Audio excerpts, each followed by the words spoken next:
Good afternoon.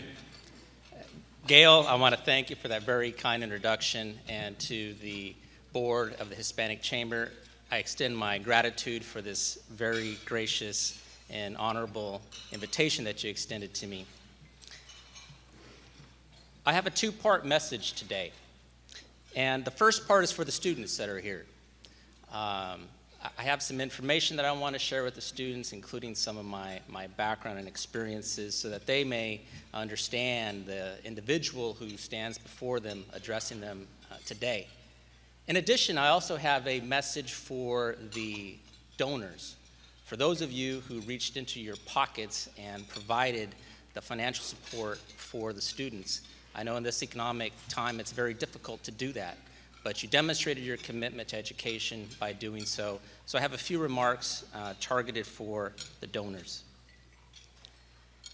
Gail touched upon some of my life experiences, and I'd like to share a few more with you. And these are personal experiences of mine, and when I call your attention to them, please understand that it's not an intent to gloat or to brag, but is intended to be just that, shared experiences with you.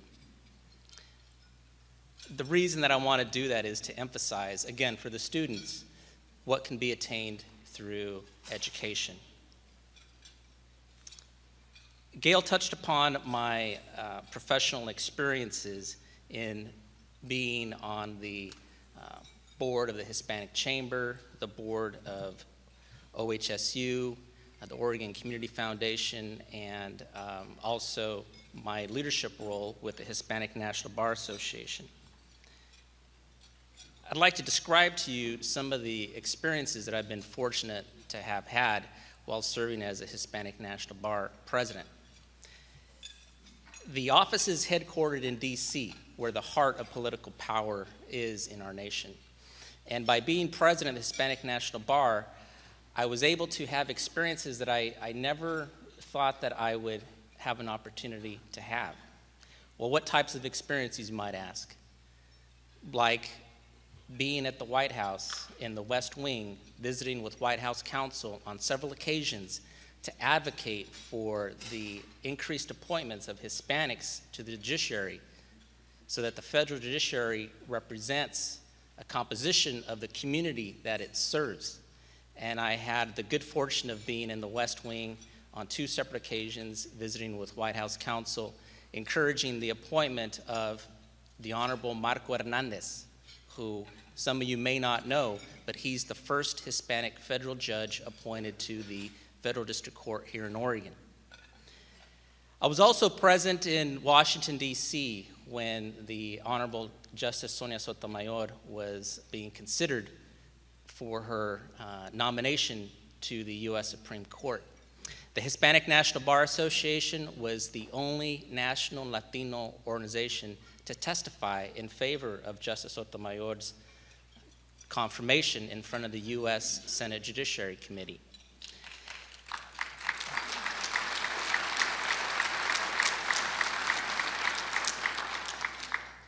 What Justice Sonia Sotomayor exemplifies for all Americans, not just Hispanics, is that through hard work, education, dedication, one can achieve incredible things in life.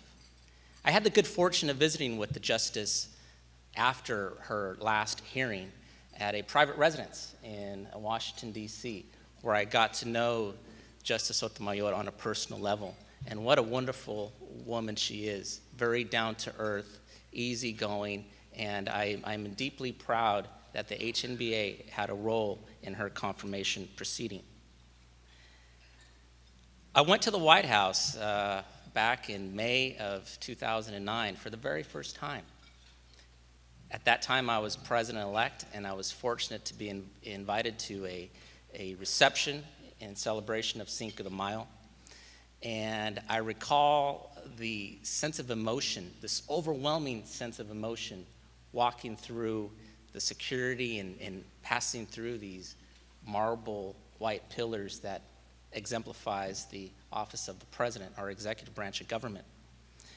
And as I mentioned, it was a Cinco de Mayo festival, and at those receptions, it's very hard to get on the list. And yes, I was on the list. I was not a party crasher.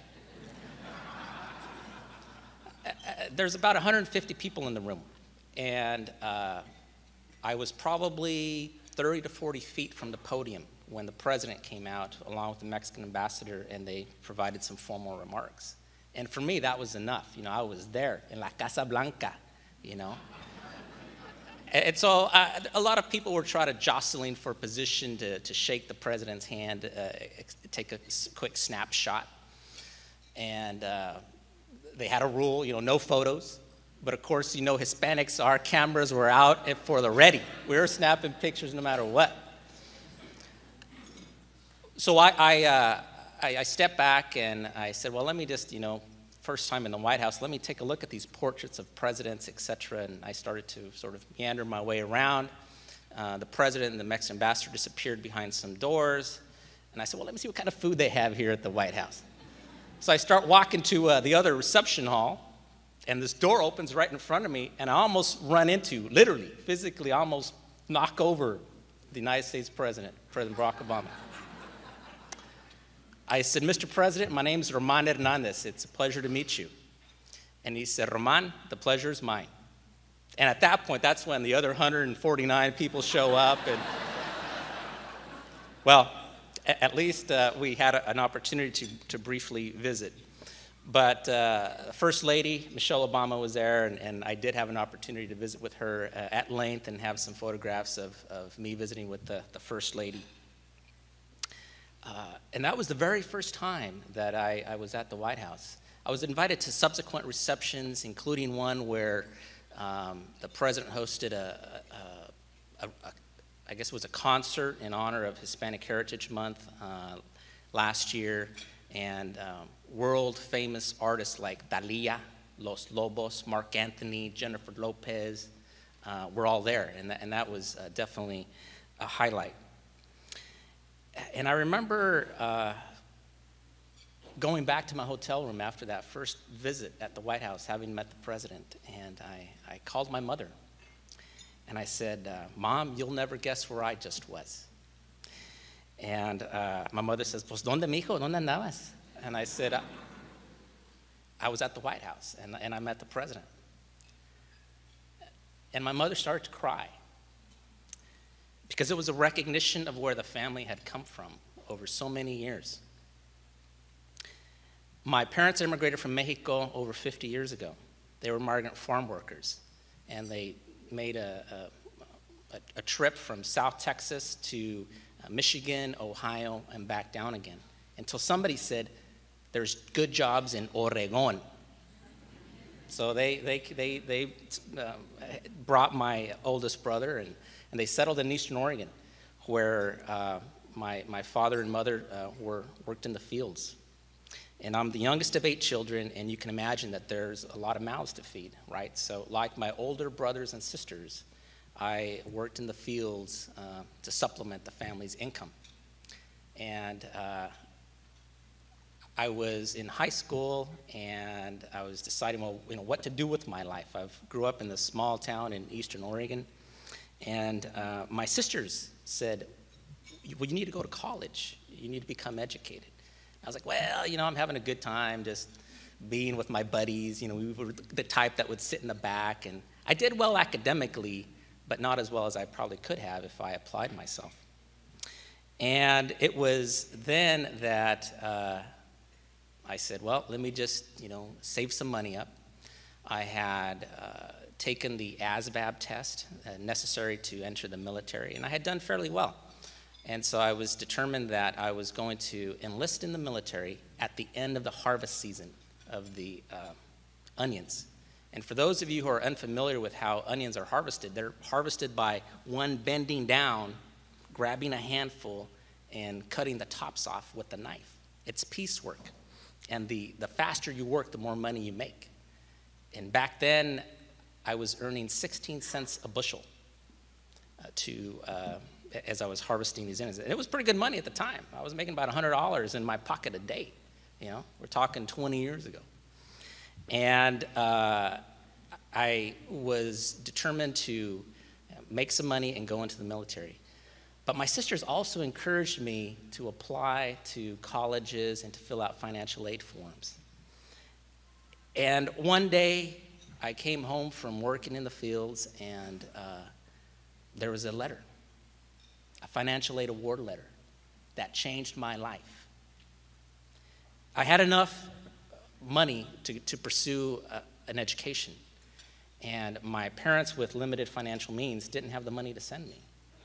And so it was then that amount of money that I had gave me an opportunity to pursue my educational dreams.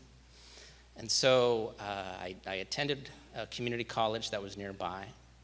I transferred to Oregon State University and was on an Air Force ROTC scholarship. And ultimately went into the military as an officer, as a second lieutenant, and ended up separating at the rank of captain, served honorably and have an honorable discharge to pursue my legal education. But things turned around for me on that one day. And that was 2 weeks before I started classes, that I was able to have this money that enabled me to go to school. Now, this message is for the scholarship donors and the sponsors. I know that you would agree with Mayor Sam Adams' comments that an educated workforce is good for Oregon.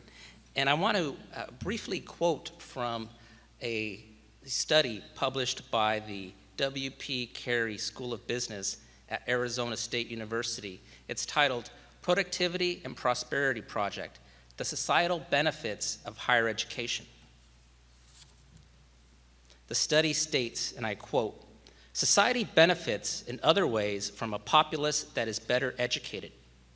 Non-monetary societal benefits in regions with high proportions of college graduates include lower crime rates, greater and more informed civic participation, and improved performance across a host of socioeconomic measures."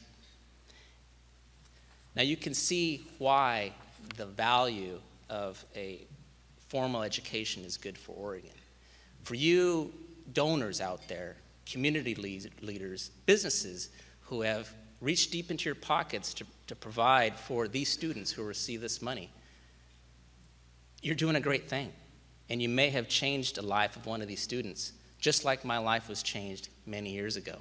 And for that, I want to give you my sincere thank you.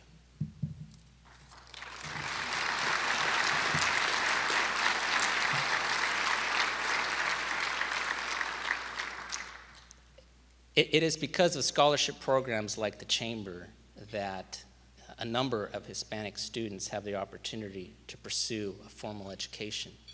And all of those students who will be recognized later for their accomplishments and receive a scholarship, again, I want to congratulate each one of you.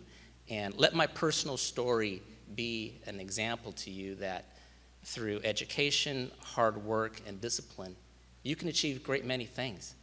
Because that's exactly why this young kid who harvested onions for 16 cents a bushel in Eastern Oregon had an opportunity to visit with the president at the White House, Justice Sonia Sotomayor, and a number of other congressional and Senate leaders from the key leaders within both parties of government. So again, I want to thank everybody for this time for hearing my remarks.